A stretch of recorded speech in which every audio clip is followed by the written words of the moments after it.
Rev, no roughhousing, please. That's just what I saw, Rev. Just what I saw.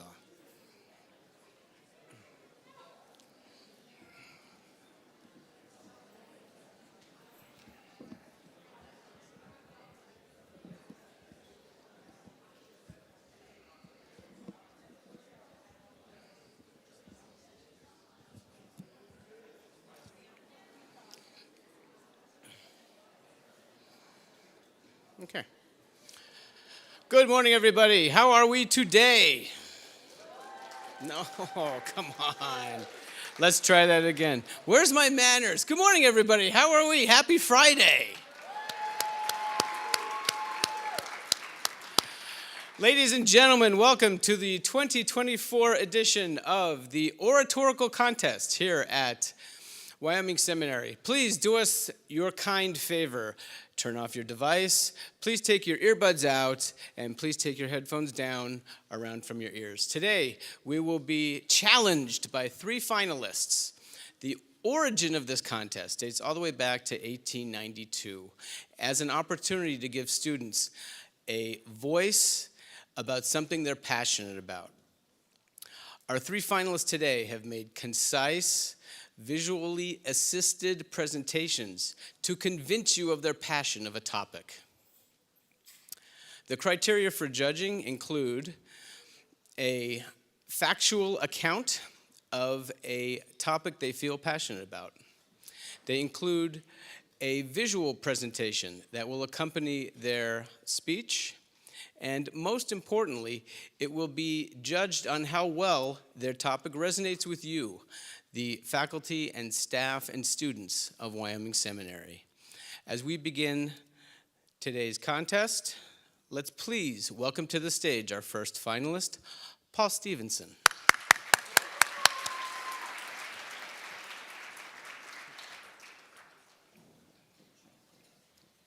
It's all yours.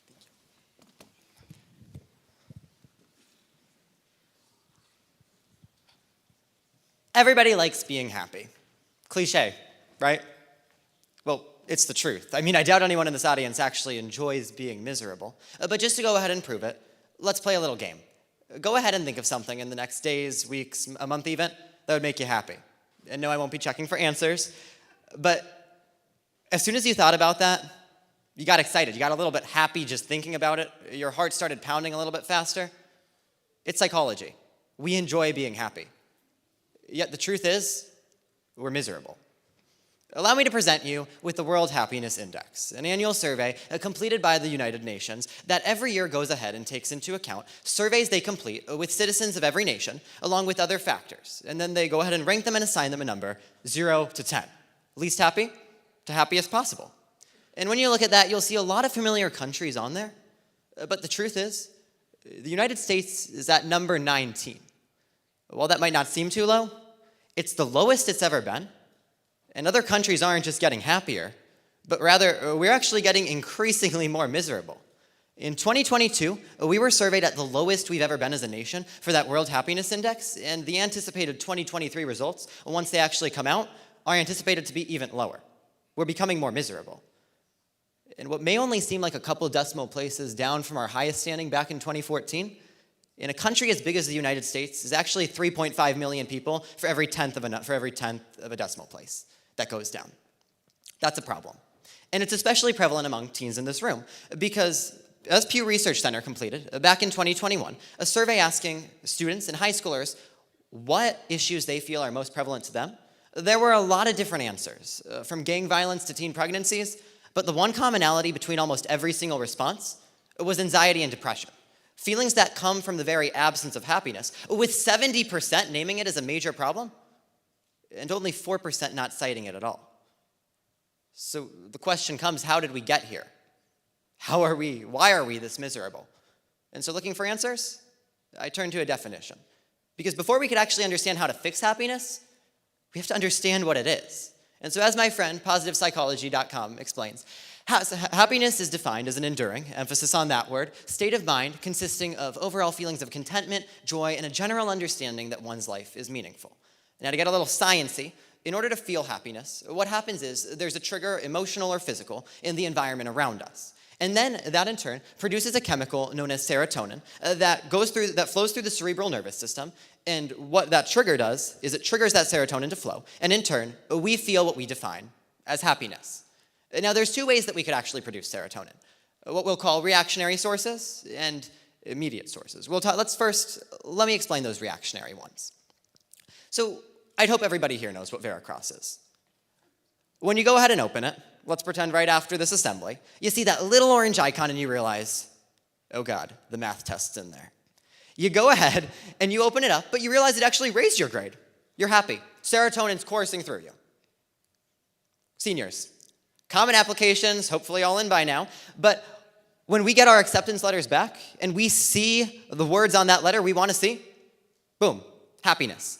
The lunch menu, seeing there was grilled cheese on it last Thursday when I was writing this, that made me happy. But I think the best example among all is Instagram. When we post something, we realize that we get happy whenever we see a share, a like, a follow, more than we were expecting, and with each notification, that's a little dose of serotonin going to the brain. And while these are all great sources of happiness, what happens when they aren't? What happens when that college acceptance letter doesn't say what we want it to say? What happens when grilled cheese isn't on the lunch menu? As soon as we start basing our happiness on these maybes, could-bes, and should-bes, that's where the issue arises.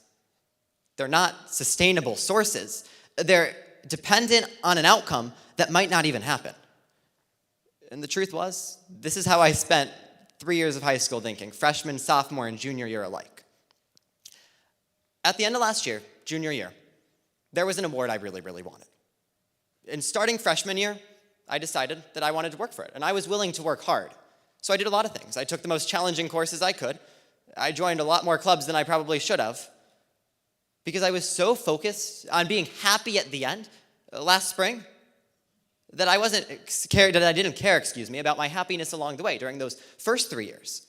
Because that was just the sacrifice. The 2 a.m. study sessions and the half-hearted social interactions in the lunchroom, those didn't matter because I'd be happy in the end. Until I wasn't, because it never came at all. And looking back, I realized it was my fault for basing my happiness on that reactionary occurrence that was never actually guaranteed to happen. And I wish I spent those first 3 years differently. I wish I spent them using the second source I want to talk about, the sustainable ones. The ones that aren't dependent on results that aren't always promised, but are rather independent, reliant solely on ourselves. So let's take this corner of the auditorium, for example. Maybe you guys find happiness in something you can control in the form of an hour of Netflix each night, waking up a little bit earlier to have breakfast with family, having a full lunch every day in the dining hall with friends. Maybe over here on this side, you guys are into physical activity. You guys want to do a little bit of yoga every night. You guys want to go for a run in the morning. You want to go for a walk with a neighbor or a friend. The thing about, irregardless as to what that specific sustainable source is, it's relying on you. There's no event that may or may not occur that's inhibiting you from being happy in the end because you're fully in control of it the whole time. It's sustainable. For me, that looks like waking up a little bit earlier each morning, some days going for a run, some days hitting the snooze button and then waking up a half hour later, but still getting full breakfast in, journaling a little bit, knocking out some work in the morning, listening to music, because that makes me happy, and it's something that I can control each and every day. But you don't have to take my word for it, because the greatest thinkers in history offer this exact sentiment. In freshman year World Civ, we learned about Socrates, and how he wasn't the wisest man in Greece purely because of his raw intellect on complicated and nuanced issues, but rather because of the raw amount of thought that he poured into the most fundamental ones, the most basic ideas like happiness. In his own words, he stated that the secret of happiness does not come in seeking more, but rather it's the content in seeking less. Not just relying on those big moments we're working towards, but rather focusing on the little things each and every day that we could to be happy, to find happiness within ourselves. And while their rhetorical flourishes may differ, all the great Greeks say it alike. From Aristotle to Plato, they all had this understanding that the present sense impression of an individual, like myself standing up here on stage, is only affected by what the five senses are receiving in that given moment. They're not dependent on events that happened 3 months ago, whether I was happy then, or a potential event that will happen in the future as to whether I'm happy in the future. My serotonin is purely reliant, on how I'm feeling up here in front of all of you. But just to give a little bit more brevity to that example, Let's talk about senior year and how I'm thinking differently than I had been the past 3 years. With everything. For some dance marathon, for example, I'm not just focused on that total I know we're going to break this year. I'm focused on joining with other members of the community, united under a common cause along the way. Mock trial. We all did a great job last night, but I'm not just focused on the outcomes when we will win states this year, or rather, I'm relying on forming bonds with the best team members I could ask for on the mock trial team. Society competitions. Alexandrian might not win this year again. Maybe we'll get second instead of third. But you know what? I'm enjoying competing in society competitions like the Oratorical Contest today to work towards that because it's something I can control. Running, not just focusing on my placement or the outcomes, doing it in the community for my health and my happiness. Last week, you heard from a community service panel, and they told you about different ways I've worked with them in the past. And I haven't just engaged in community service to check off numbers to get an award at the end, but rather I've enjoyed every step of the journey, partaking in ways I genuinely enjoy, working the Pittston Tomato Festival, even starting my own nonprofit events, because those are sustainable sources that make me happy. And while I know some may argue that that's dangerous thinking, it's a slippery slope, because as soon as we forget to care about outcomes, our grades start to go down, other outcomes start to go down. That's not my contention up here today at all. All I'm trying to say is that there's a happy medium in between where our happiness isn't purely defined by a number, regardless of if that's a GPA or the number of Instagram followers we have. There's a medium where we control our happiness. And I think the best example is this competition up here today. For the last 4 years, I've had the privilege to advance to the final round and present in front of all of you on this wonderful platform that Miss Miller, Miss T, Mr. Riss, and now Miss Gabriel have provided. And unfortunately, I might walk off stage today 0 for 4 in that final round, not winning again. But I'm okay with that, because my happiness isn't determined by the outcome that may or may not occur. It's been in the journey along the way, spending 4 years writing speeches on topics I'm genuinely happy about and genuinely care about: success, leadership, euthanasia, and my favorite today, happiness. It's the research, the writing, and then ultimately the presentation up here today. Even though I talk a little bit too close to the mic, I've worn the same tie for the last 4 years, it's what I found joy in doing. And so I think that begs one final set of questions. What is the truth about happiness, you ask? The truth about happiness is actually focusing on the things we can control rather than on the potentialities that we can't. Focusing on not those reactionary sources of serotonin, but rather on the independent ones that we could control. The truth is, my name is Paul Stevenson because of the way I choose to live and love my life, which ultimately makes me happy, which is in my control and not dictated by the subjective outcomes that others may choose or choose not to give me. I'm in control of my own happiness, and so are all of you. And out of everything I've had the opportunity to do throughout SEM, all the clubs and coursework, I think that realization is what I'm proudest of, because it's dictated my senior year and changed my perception on everything. And I know some of you may rather roll your eyes and ask, what's the point? It's this: that if so much as one of you walk out of this auditorium feeling a little bit more agency, a little bit more control over your own happiness, like I've come to have, this message has done everything it's meant to and more. Because the truth about happiness is redefining it. And so as you walk to Bell 4 today, stop worrying about what it's going to take, like I asked you to do at the beginning, to make you happy. Realize that the happiness is already there, in your control. Thank you.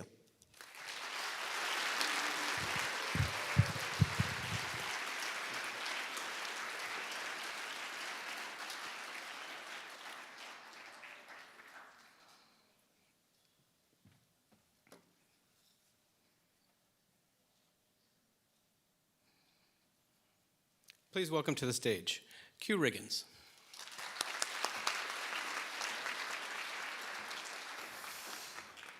You know, it's always risky following Paul. It can either go up or down. I'm going to start with a story about a guy who went on a couple of dates. And he was happy and he was enjoying himself. But he had this checklist on his phone and in his mind about what the proper guy was. And this guy did not meet those standards, so he dropped him. Ghost. I know a couple of us in here have been ghosted at one point or another. So we know how that feels. Today I want to talk to you about a topic that's going to make a lot of us in here uncomfortable, but sometimes you have to be uncomfortable to grow. I want to talk to you about love. See, a lot of us in here say goodbye to our moms and our dads in the morning. We say, I love you. We say, I love you to our friends. We say, I love you to our partners. But what is love? Love is defined as a quality or feeling of strong or constant affection for another person. See, this is the Merriam-Webster definition, but love runs so much deeper than a textbook. But we as a community, as teenagers in America, have fallen for the constant misconceptions of love in the search for that perfect relationship.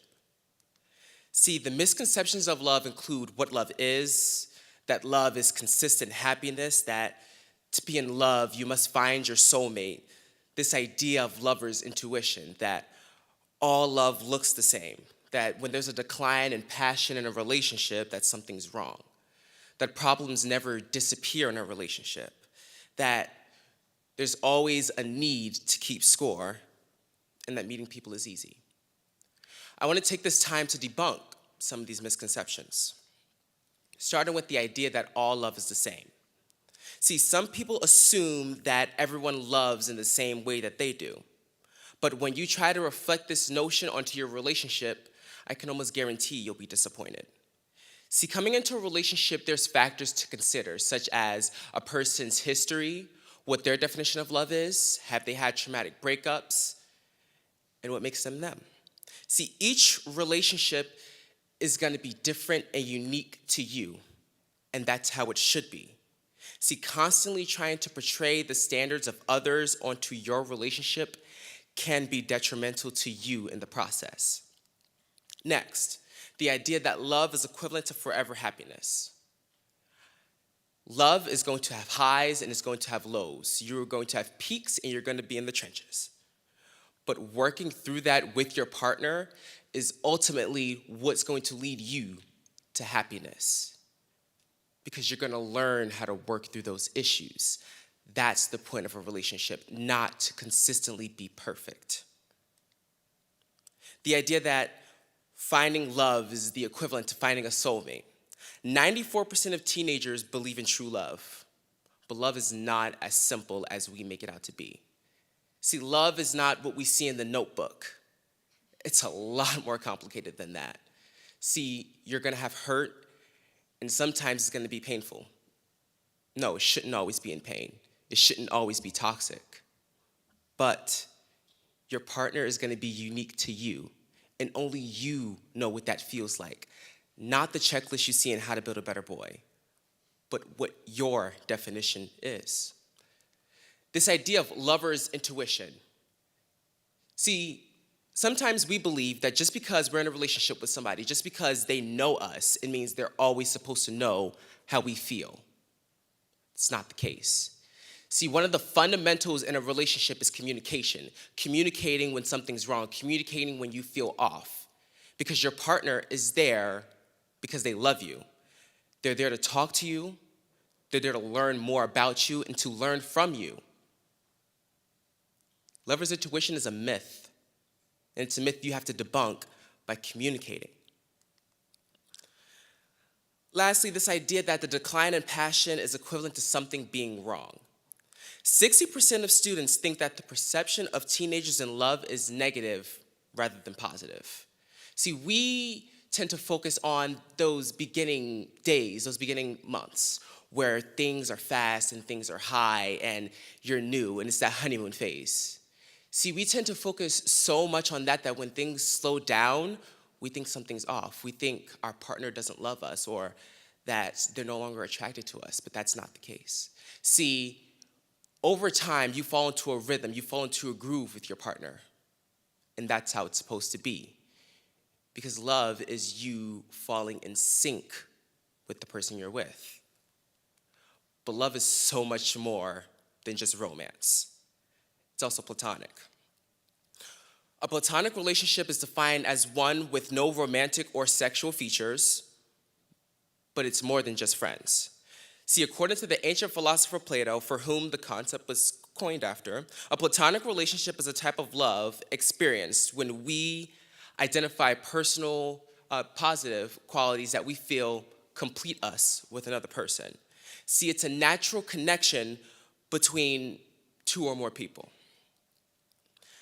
Now, these may be two different types of love, but nevertheless, they're still love and they're still relationships. Sure, there are key separations such as the sexual attraction in a romantic relationship or the passion differences in both platonic versus romantic relationships.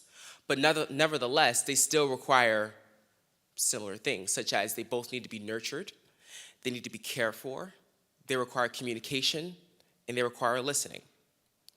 See, we tend to focus so much on our romantic relationships that we neglect our platonic relationships. A platonic relationship can be things such as your relationships with your parents, your relationships with your friends, your teachers, etc. See, focusing so much on romance, those other relationships start to wither away. Now, both platonic and romantic relationships have one thing in common. They're both a relationship. They both require care. When you care for one relationship more than the other, such as caring more for a romantic relationship, it can lead to a breakup in that friendship. And trust me, those friendship breakups hurt far more than romantic relationships. Because sometimes those friends have been there far before your partner has. See, listening, learning, that's how you'll form your own definition of love. Love is not yelling at each other. It's not getting into screaming matches. It's sometimes taking a break and saying, I can't do this right now. I need to have a conversation later. Revisiting that conversation and saying, I care about you and I'm here to listen. Because listening is key. That same goes for friendship. If I get into an argument with, say, Destiny, and we're both hotheads and we can't listen in the moment, we have to take a break and we have to revisit it. Because guess what? I love her just as much as I'd love a partner.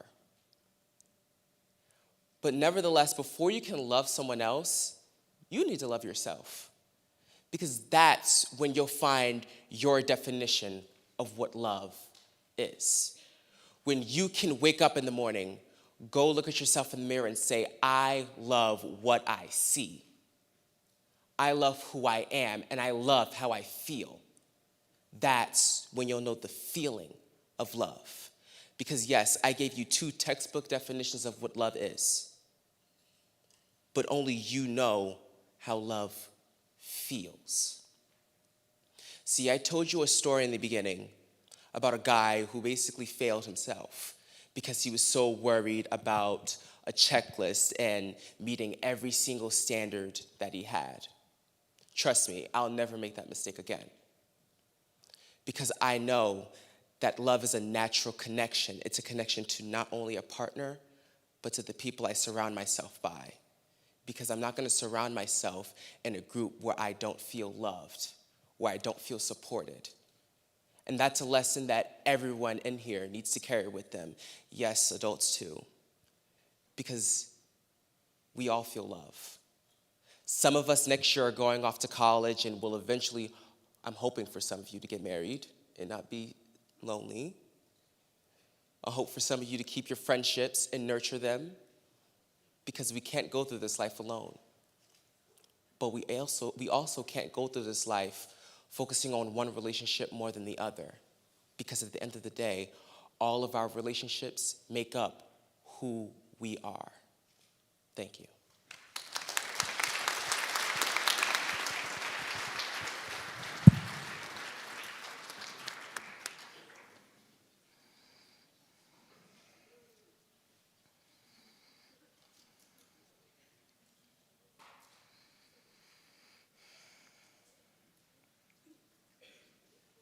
Please welcome to the stage, Olivia Seckel.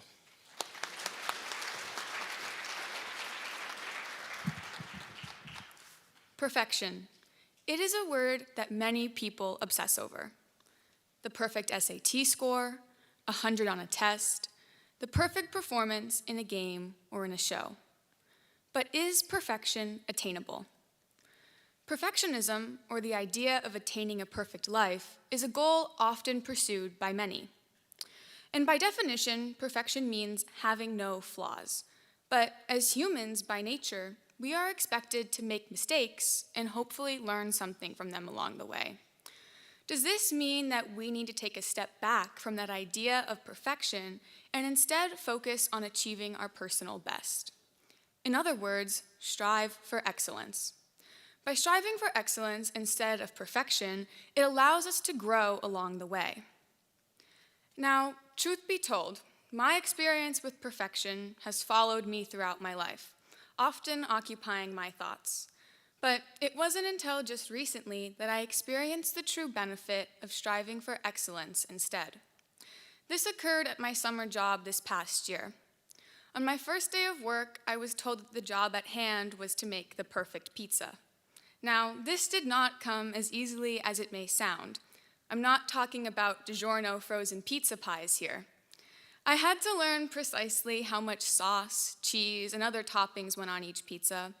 This was followed by the lessons of how to stretch the dough to its 12-inch round size, and the most daunting part, learning how to place the little masterpiece I just made into the rotating, flaming hot, 760-degree pizza oven without damaging its perfect shape. Well, the motion needed for a successful transfer was explained to me countless times. My anxieties caused by that thought of perfection coalesced as the smooth motion needed for a successful transfer became nothing more than an awkward jerk. My pizza was not round. In fact, it resembled a football, and it came out of the oven not even fully baked. I was frustrated, and I looked to my new mentor for guidance. What I had heard next truly shocked me. He told me to find the joy in perfection. Joy and perfection in the same sentence. How could that be? It could not possibly be correct, since I have never experienced how one of these words could create the other. Week after week, I returned to work in pursuit of making this perfect pizza. But then I realized that no matter how hard I tried, it would never truly be perfect. There would always be one small flaw staring back up at me. Not enough pepperoni, not perfectly round, not crispy enough. You get the idea. And yet, as I stood behind the pizza oven accepting my defeat, our customers would constantly rave about how amazing our pizzas were. I couldn't understand it. But then I came to realize that my definition of perfection was different from that of our customers. And in an arbitrarily opinionated world, whose definition of perfection was correct? It was at this point in my pizza-making journey that I realized that perfection as an end goal will always leave you searching for something more. After reflecting on the positive feedback of my customers and my employer, I came to realize that joy can be achieved, but not in perfection as an end goal, but rather in the growth and experiences I had along the way. Now, by leaving that idea of perfection behind, I have branched out to try new opportunities that I may have shied away from in the past because of that pursuit of perfection. Now, think about your individual experience with perfection. Does it stop you from trying new things? Are you afraid to fail? Being afraid to fail is a direct result of perfectionism. The perfectionist is less likely to branch out and try something new because they are afraid of failure. Professor Harold Demsatz coined the term the nirvana fallacy when he proved that exact thing. The nirvana fallacy, or the perfect solution mindset, causes the perfectionist to rationalize the thought of, if I can't do this perfectly, then I'm not going to do it at all. Something I'm sure you've all heard or said at one point in your life. So this fallacy calls into question the perfect solution and compares it to the realistic ones. As the perfectionist compares the realistic solutions to that of the perfect ones, the realistic solutions become discounted. Now I want you to think of something you do every day. Picking out shoes to match an outfit.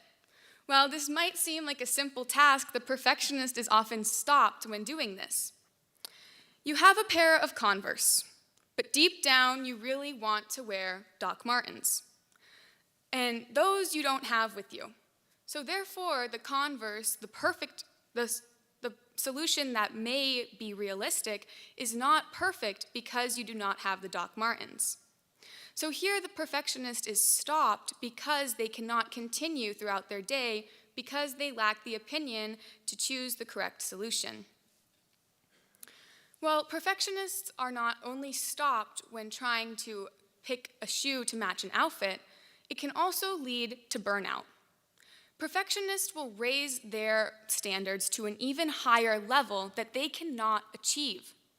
While the person who strives for excellence will not be held back by those society-set standards of perfection. They will be able to achieve their personal best. While writing this speech, I wanted to give up.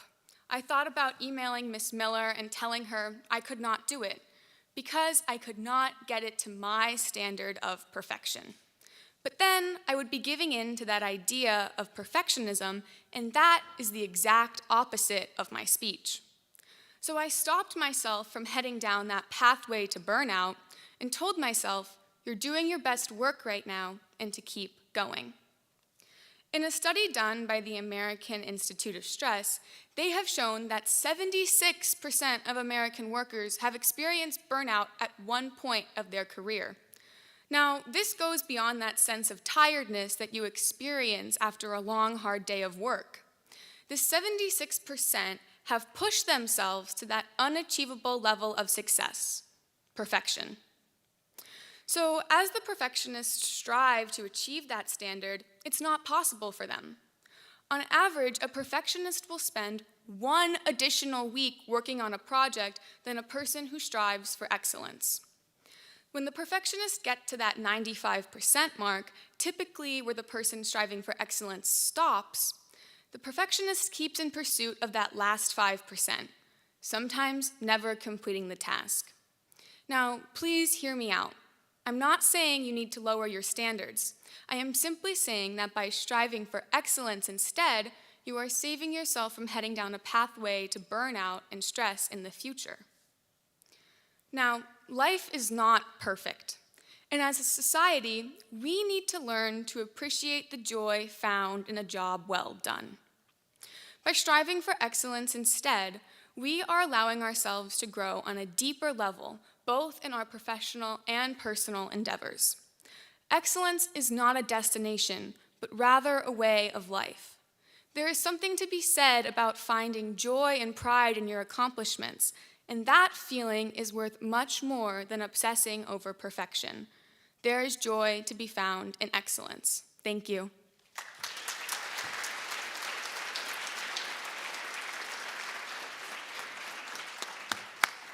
Thank you very much. Can we have another round of applause for our 3 seniors today?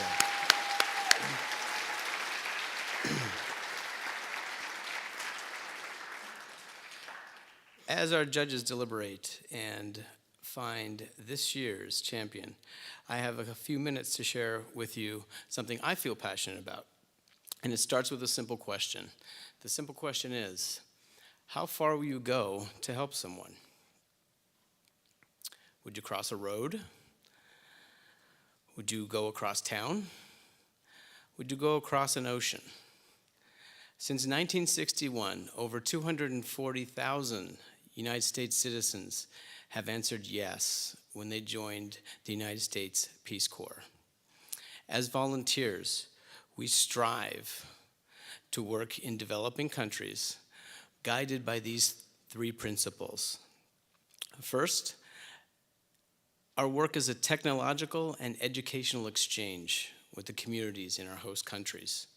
We go to places where there is no electricity, where there is no running water, where they don't have a local school system, where they don't have a local health system. And we work with the community to build something up for them, by them, for the future. That's sustainable development. The other 2 tenets of the Peace Corps mission go hand in hand. Let me ask you, how is it that we learn about people from other countries typically? What do you think?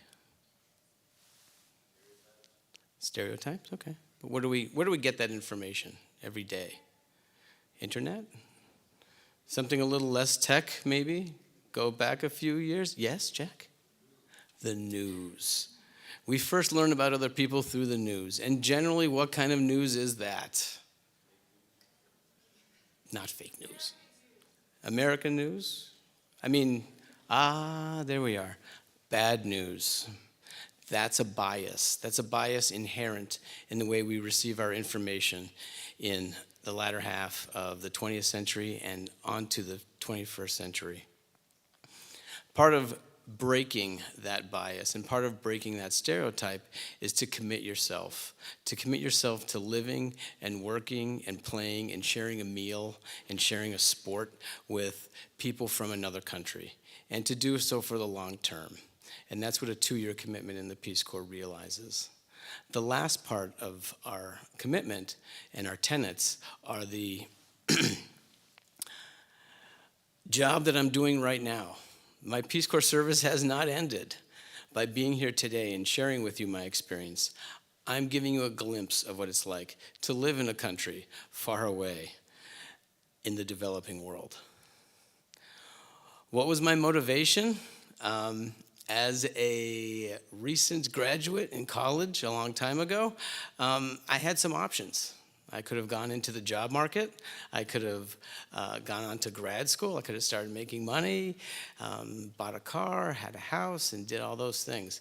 But I wanted to take that opportunity, that special, unique opportunity that all of you are going to experience very soon when you go off to college and start to live your life post-Wyoming Seminary and post-college. That special time was that opportunity for me to really challenge myself and to do something that was patriotic. Peace Corps volunteers are patriots. We do this for our country to help people in other countries. Part of that is the difficulty of learning another language and living in another culture. By definition, that means travel and adventure. And something I hadn't counted on when I began was the personal experience and the professional experience I would gain.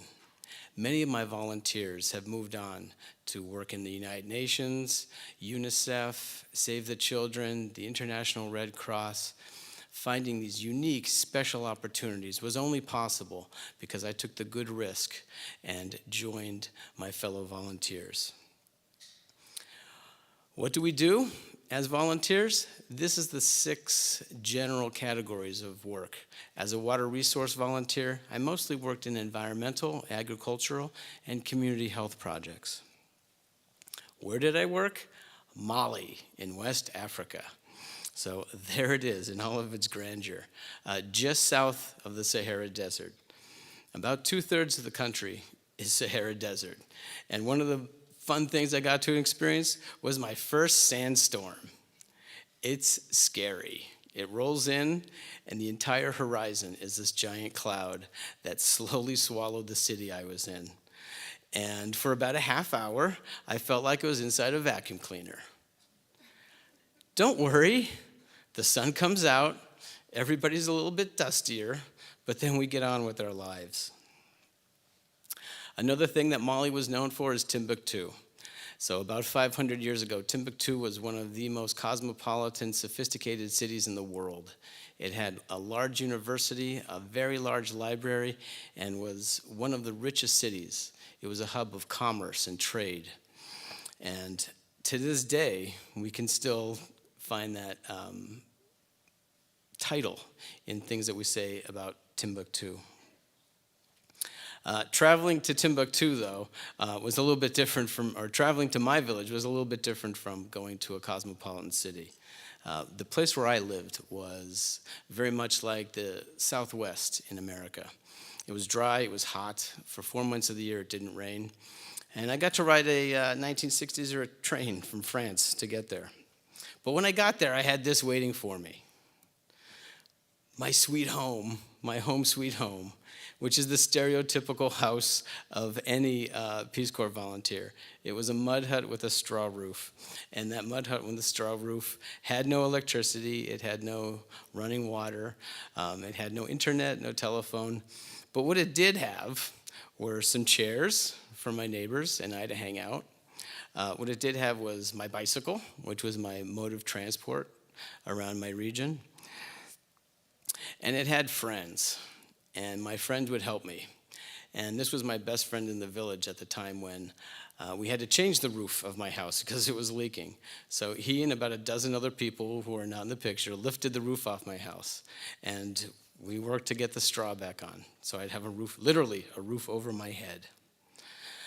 My best friend in the village also got married when I was there. And the party lasted for 3 days, and there was a lot of dancing. And it was one of the more unique and happier times that you'd have in any village, anywhere in the world. My work consisted of helping these local team members repair water pumps. These water pumps were the only source of fresh water in the village. Unfortunately for my region, they were all farmers. They only got paid when the harvest would come in. Unfortunately, the pumps don't work on the same schedule, and when a pump breaks, it could represent dire consequences for the village in terms of their access to clean drinking water and some of the alternatives, which would include literally digging a hole in the ground or going down to the river to get their water. One of my most proud projects is from this man in the picture on the right side. He had this idea. He wanted to capture some of the water in the around the pump area and use it during the hot season to water the animals, to provide a place of refuge for the livestock. And part of the Peace Corps mission is that I could help him design this. It was his idea, but I could help him design the structure, estimate the materials, figure out the costs, and actually travel to get all the materials together. In turn, he could provide the labor, and he could provide the guidance in the community to make this project work.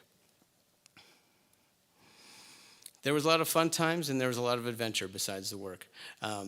Living in a rural area meant a lot of time with the wildlife. So the monkeys that would daily run by our houses. But don't leave the door open, friends, because you get the snakes. Oh no. Our advice from Peace Corps, this was not in my house. This was at a training where their first rule of advice was stay away from snakes. So I will pass that on to you today. The Peace Corps currently operates in about, in these countries, as shown. There's about 2,000 volunteers right now, from a low during the pandemic of 0 when they had to send everybody home. And my hope for all of you today is that when you consider your post-SEM life, think about some of the ways that you can find those unique opportunities beyond seminary, beyond college, to find resiliency, to find resourcefulness, and most of all, to find respect. Those are the 3 great lessons I learned from my Peace Corps experience, and I hope that in your lives, you will also find those things. Thank you very much.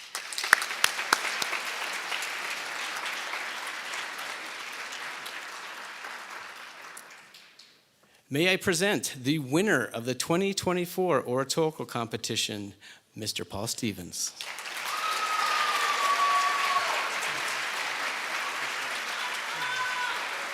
Thank you very much. You are dismissed.